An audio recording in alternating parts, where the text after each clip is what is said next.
Hey, I'm naturopath Casey Wilson and I love empowering women for their preconception, pregnancy and Bubba Mama life. Today I'm going to be whipping up a quick green boost smoothie, which you can enjoy anytime, but I particularly love this one for pregnancy. We're going to be using 1/2 to 1 banana, and that's a perfect supply of potassium to help ease any cramps.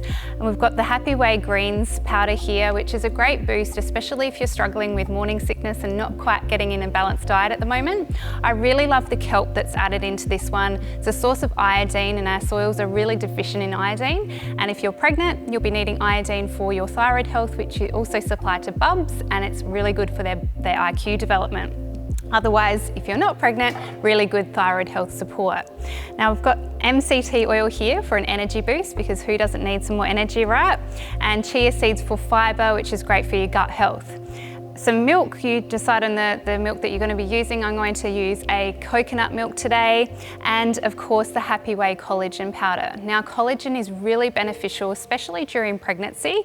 Collagen is a source of protein, which is helping to keep your blood sugars balanced, and when we do that we can supply you with more stable energy over the day.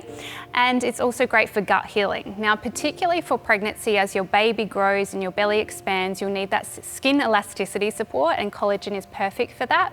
Within this particular collagen there's also some camu, which is a vitamin C rich berry, and that's great for skin as well. And within this one you've also got some stress relieving, energy boosting magnesium, which we all need as well. And if you are struggling with pregnancy aches and pains, collagen can provide you with that structural physical support too.